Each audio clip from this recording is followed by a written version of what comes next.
Hey guys, happy Friday. Welcome back to Young Heretics. This is going to be something a little bit different today. Usually on Fridays, if you're just joining us, I've been doing a series of interviews called Young Heretics Conversations, where I'll just sit down and talk with people that I find interesting, whose work I think is hopeful or inspiring. And I'm going to keep doing those in this new year in 2024. I've got a pretty good lineup scheduled, and I really have been enjoying them. I hope you have too. As always, if you've got people you'd like to hear on the podcast, like to have a conversation between me and somebody that you know, just shoot me an email. You can get in touch with me via my Substack, rejoiceevermore.substack.com, and let me know any recommendations. I do have a good lineup scheduled, but more is always better.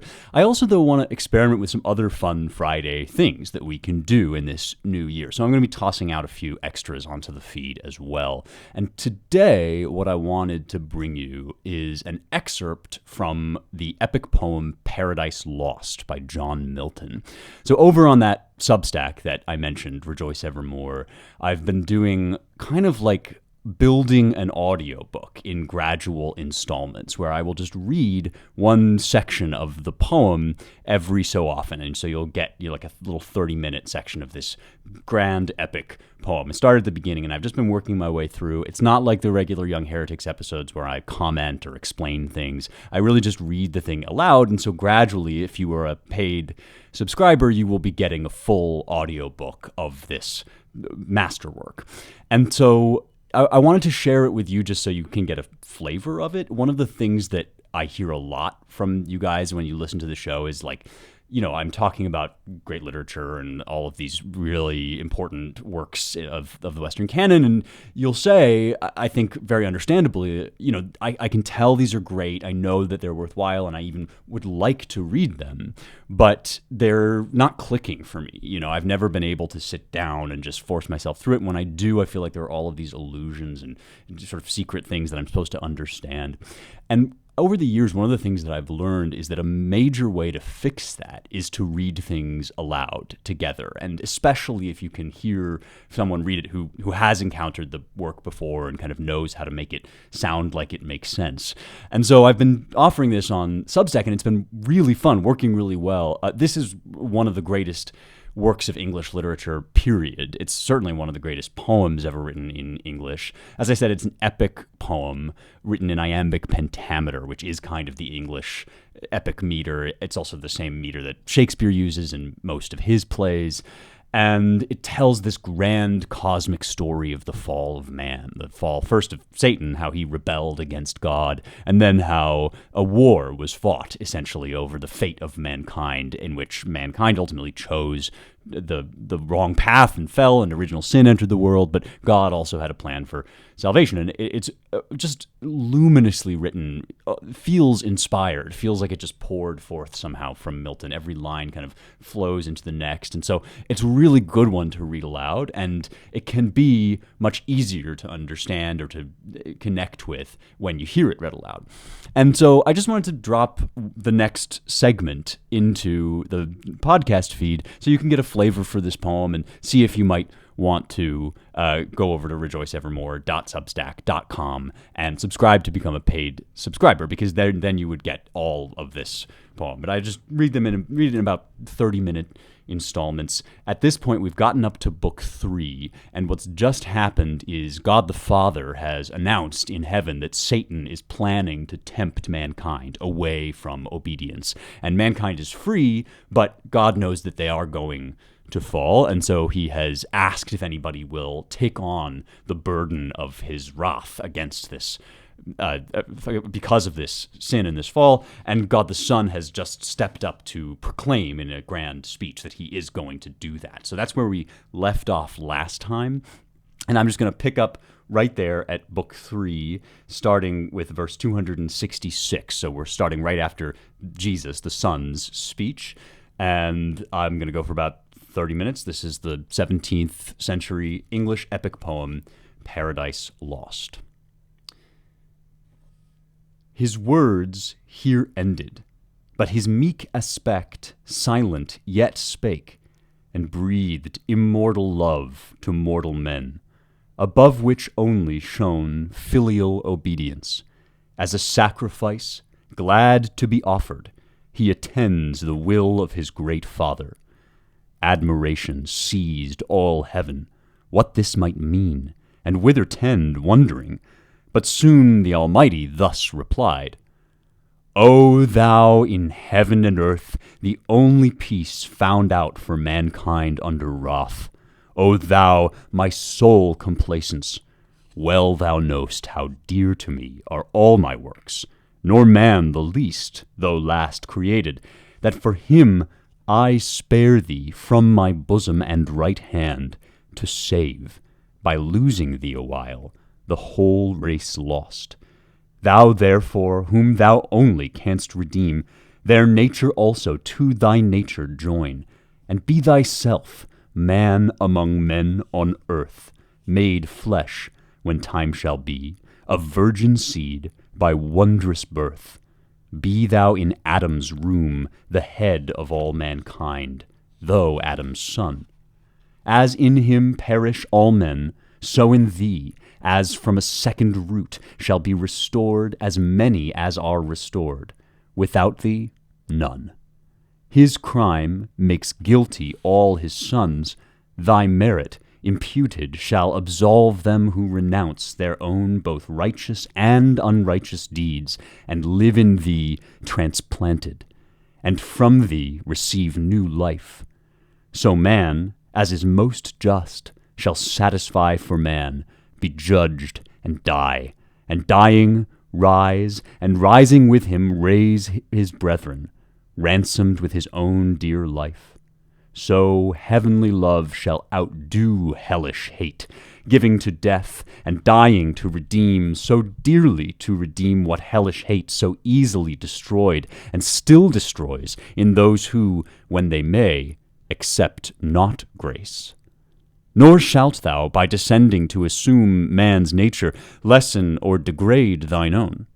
Because thou hast, though throned in highest bliss, equal to God, and equally enjoying godlike fruition, quitted all to save a world from utter loss, and hast been found by merit more than birthright, Son of God, found worthiest to be so by being good, far more than great or high, because in thee love hath abounded more than glory abounds. Therefore thy humiliation shall exalt with thee thy manhood, also to this throne.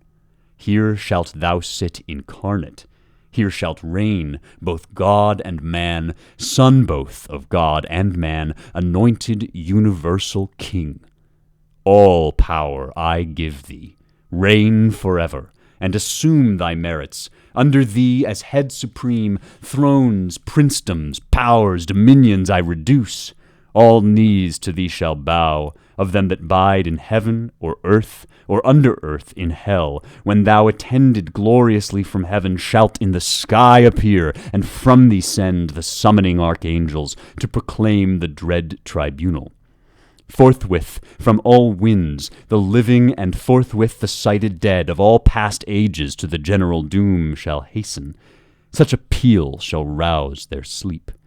Then all thy saints assembled thou shalt judge, bad men and angels. They arraigned shall sink beneath thy sentence.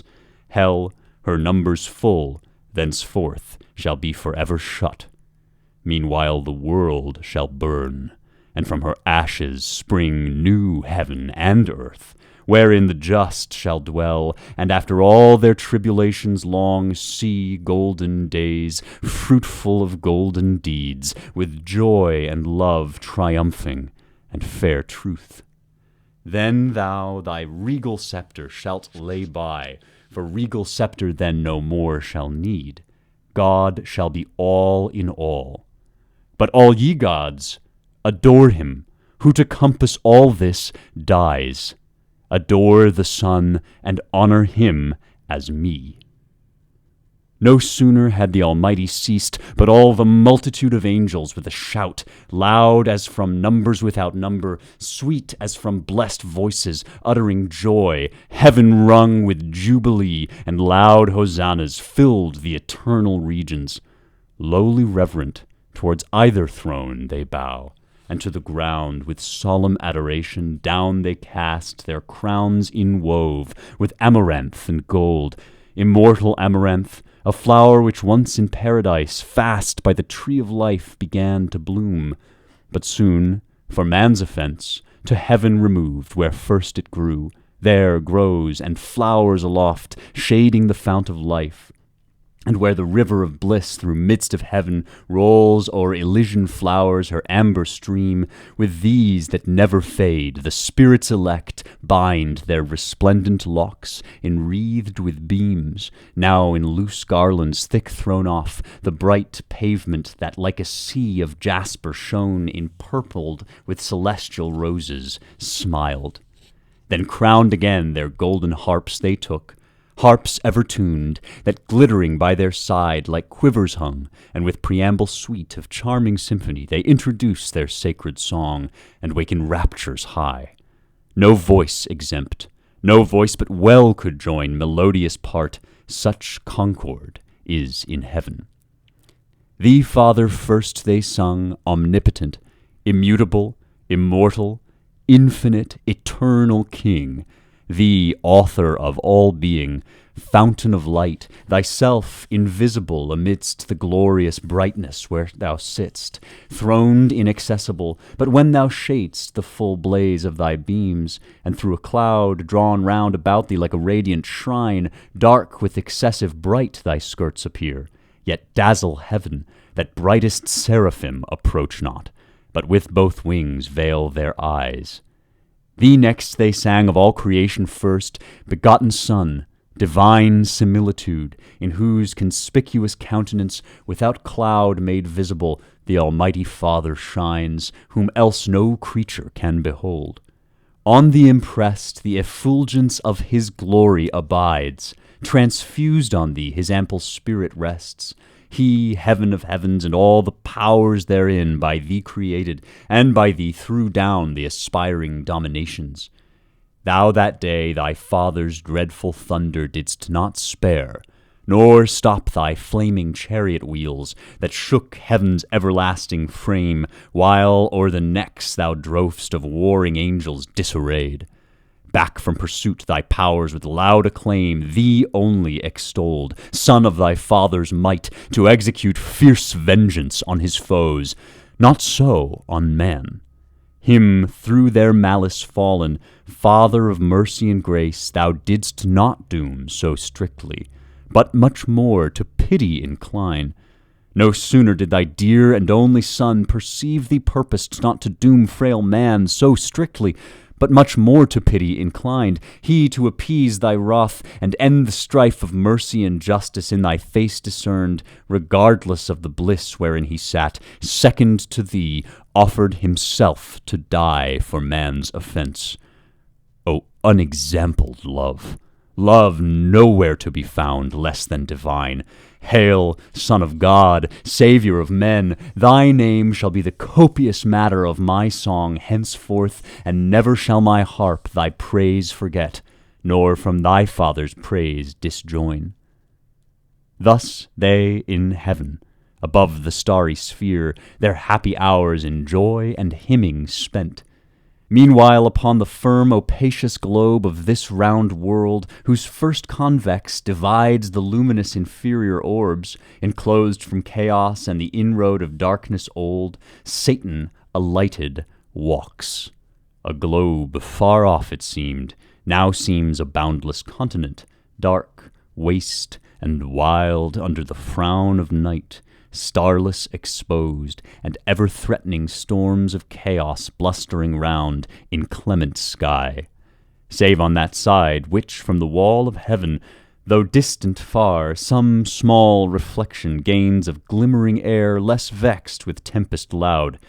Here walked the fiend at large in spacious field, as when a vulture on Emmaus bred, whose snowy ridge the roving Tartar bounds, dislodging from a region scarce of prey, to gorge the flesh of lambs or yeanling kids on hills where flocks are fed, flies toward the springs of Ganges or Hydaspes, Indian streams, but in his way lights on the barren plains of Serikana, where Chineses drive with sails and wind their caney wagons light. So on this windy sea of land, the fiend walked up and down alone, bent on his prey. Alone, for other creature in this place, living or lifeless, to be found was none. None yet, but store hereafter from the earth, up hither like aerial vapors flew, of all things transitory and vain, when sin with vanity had filled the works of men. Both all things vain, and all who in vain things built their fond hopes of glory or lasting fame, or happiness in this or the other life. All who have their reward on earth, the fruits of painful superstition and blind zeal, naught seeking but the praise of men, here find fit retribution, empty as their deeds. All the unaccomplished works of nature's hand, abortive, monstrous, or unkindly mixed, dissolved on earth, fleet hither, and in vain till final dissolution wander here, not in the neighboring moon, as some have dreamed. Those argent fields more likely habitants, translated saints, or middle spirits hold, betwixt the angelical and human kind. Hither of ill-joined sons and daughters born, first from the ancient world those giants came, with many a vain exploit, though then renowned. The builders next of Babel on the plain of Sennaar, and still with vain design new Babels, had they wherewithal, would build. Others came single.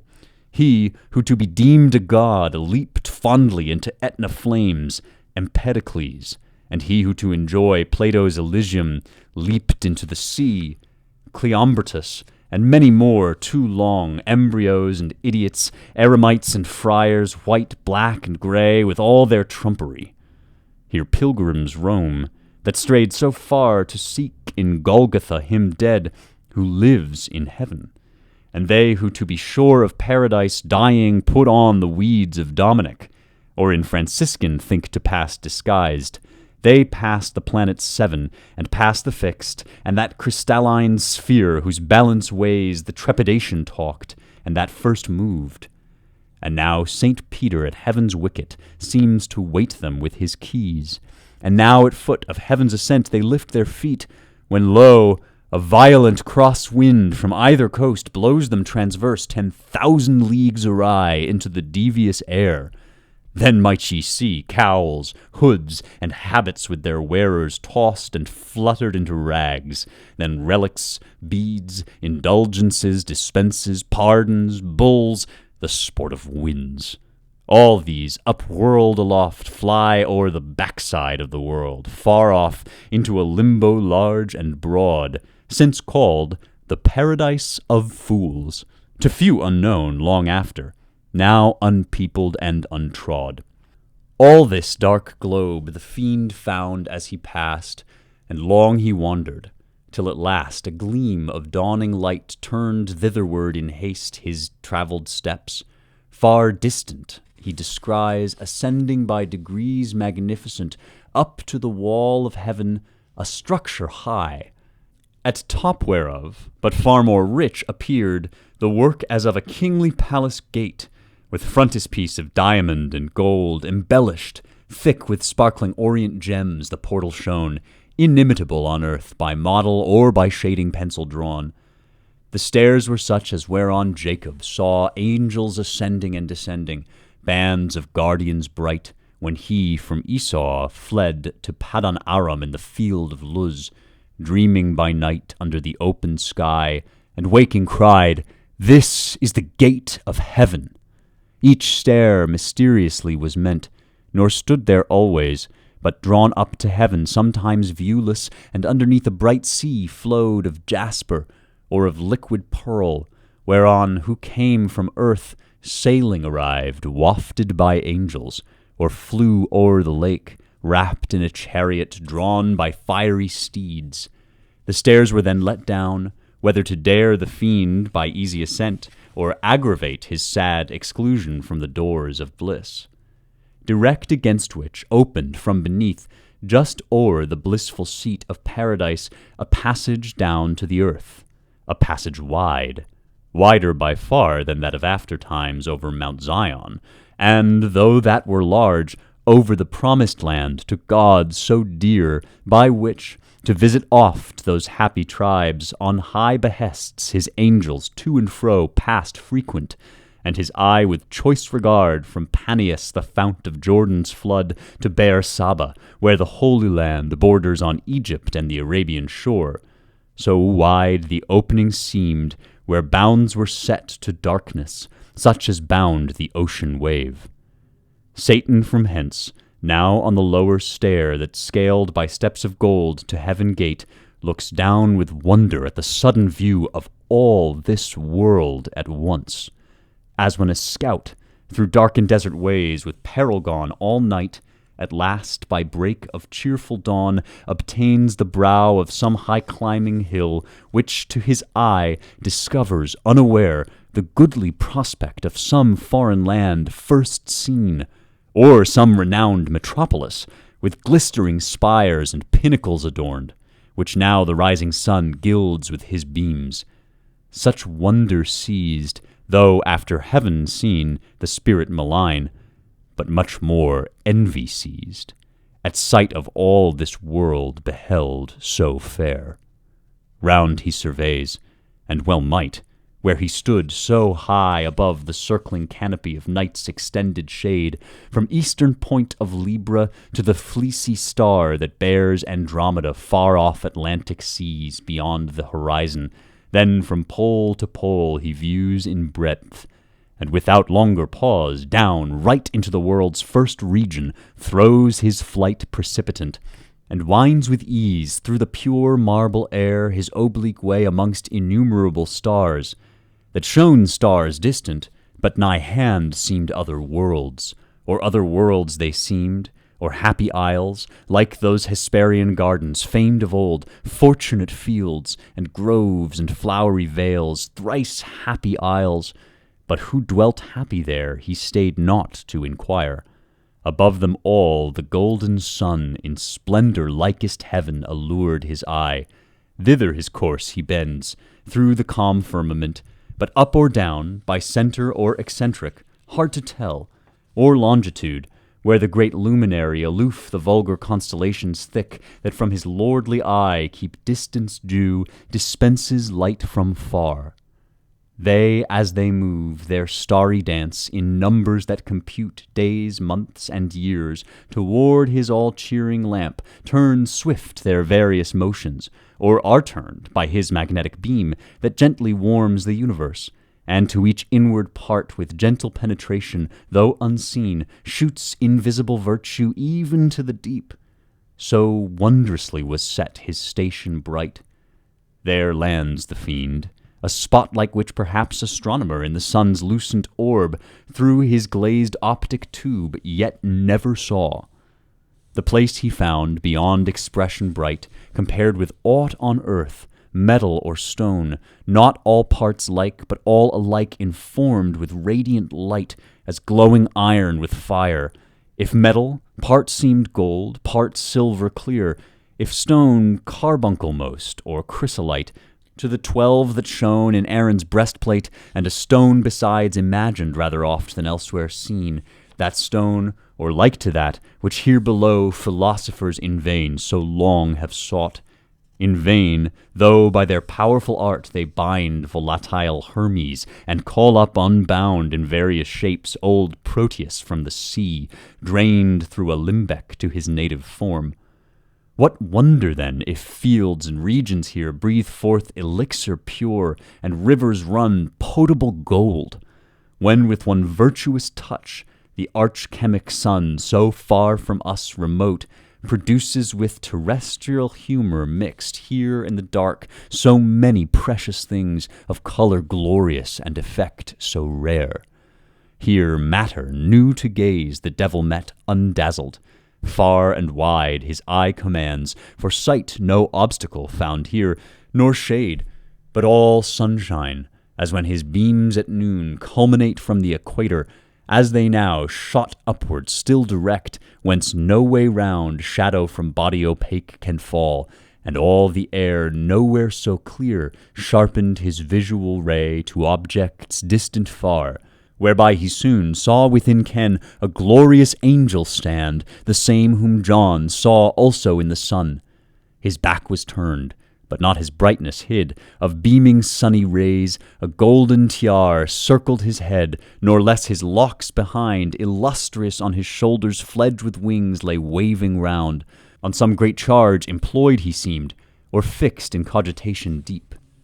Glad was the spirit impure, as now in hope to find who might direct his wandering flight to paradise, the happy seat of man, his journey's end, and our beginning woe.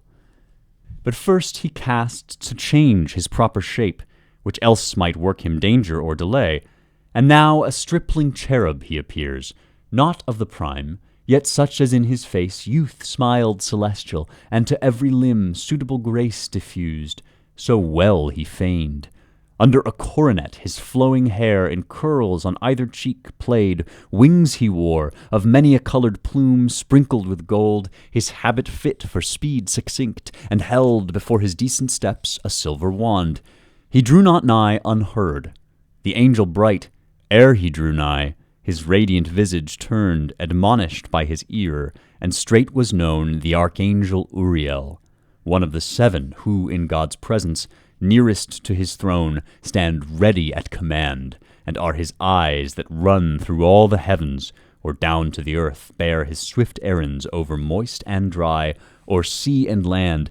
Him Satan thus accosts. Uriel, for thou of those 7 spirits that stand in sight of God's high throne, gloriously bright, the first art wont his great authentic will interpreter through highest heaven to bring, where all his sons thy embassy attend. And here art likeliest by supreme decree like honour to obtain, and as his eye to visit oft this new creation round, unspeakable desire to see, and know all these his wondrous works, but chiefly man, his chief delight and favour, him for whom all these his works so wondrous he ordained, hath brought me from the choirs of cherubim alone, thus wandering. Brightest seraph, tell in which of all these shining orbs hath man his fixed seat, or fixed seat hath none, but all these shining orbs his choice to dwell, that I may find him, and with secret gaze or open admiration him behold, on whom the great Creator hath bestowed worlds, and on whom hath all these graces poured, that both in him and all things, as is meet, the universal Maker we may praise, who justly hath driven out his rebel foes to deepest hell, and to repair that loss created this new happy race of men to serve him better. Wise are all his ways. So spake the false dissembler, unperceived, for neither man nor angel can discern hypocrisy, the only evil that walks invisible, except to God alone, by his permissive will through heaven and earth. And oft, though wisdom wake, suspicion sleeps at wisdom's gate, and to simplicity resigns her charge, while goodness thinks no ill where no ill seems, which now for once beguiled Uriel, though regent of the sun, and held the sharpest-sighted spirit of all in heaven, who to the fraudulent impostor foul in his uprightness answer thus returned: Fair angel, thy desire, which tends to know the works of God, thereby to glorify the great work-master, leads to no excess that reaches blame, but rather merits praise, the more it seems excess that led thee hither from thy imperial mansion thus alone, to witness with thine eyes what some perhaps contented with report hear only in heaven. For wonderful indeed are all his works, pleasant to know, and worthiest to be all had in remembrance always with delight. But what created mind can comprehend their number, or the wisdom infinite that brought them forth, but hid their causes deep? I saw, when at his word the formless mass, this world's material mold, came to a heap, confusion heard his voice, and wild uproar stood vast infinitude confined, till at his second bidding darkness fled, light shone, and order from disorder sprung. Swift to their several quarters hastened then the cumbrous elements, earth, flood, air, fire, and this ethereal quintessence of heaven flew upward, spirited with various forms that rolled orbicular, and turned to stars numberless as thou seest. And how they move! Each had his place appointed, each his course, the rest in circuit walls this universe. Look downward, on that globe, whose hither side with light from hence, though but reflected, shines. That place is earth, the seat of man, that light his day, which else as the other hemisphere night would invade. But there the neighboring moon, so call that opposite fair star, her aid timely interposes, and her monthly round, still ending, still renewing, through mid-heaven, with borrowed light her countenance triform hence fills and empties to enlighten the earth, and in her pale dominion checks the night. That spot to which I point is paradise, Adam's abode, those lofty shades his bower. Thy way thou canst not miss, me mine requires. Thus said, he turned, and Satan, bowing low, as to superior spirits is wont in heaven, where honor due and reverence none neglects, took leave, and toward the coast of earth beneath, down from the ecliptic sped, with hoped success, throws his steep flight with many an airy wheel, nor stayed, till on Nephantes' top he lights. All right, that's the end of book 3, so I'm going to stop there. If you want to keep going with me and hear the rest, both the ones I've already recorded leading up to the start of book 3 and then also the later ones that I'll do afterward, you can head over to rejoiceevermore.substack.com. That's where I post these. You do have to be a paid subscriber to get the whole thing, although free subscribers also get a range of other stuff, like I send out a weekly email and newsletter, and you can be in the mailbag and all that good stuff. But paid subscribers will get the rest of the Paradise Lost audiobook. And finally, one more plug. If you like this sort of thing, if you're interested in having books read to you, my sister, Faith Moore, who has been on the show and whose novel Christmas Carol made a big splash this Christmas, she is starting her own podcast. It's called Storytime for Grown-Ups, and she's reading Jane Eyre, kind of in the same way, but unlike me with this audiobook, she's actually explaining things as she goes. So that's a really good one to check out as well. It's called Storytime for Grown-Ups. You can subscribe for the first episode on Monday. But as always, our main brief here is weekly episodes on the great works of the Western canon. We are going to continue with those every week, all year, on Tuesdays. So subscribe here to Young Heretics if you don't want to miss those, as well as Friday stuff like this, plus the interviews. It's all on this one feed, wherever you're listening. All the links you need are in the description of this episode, so you can click them there. Check out my book, How to Save the West. Toss me a 5-star rating. All very much appreciated. Whatever you want to do to support is much, much appreciated. All right, folks, that's it from me. Have a great weekend. Talk to you next time.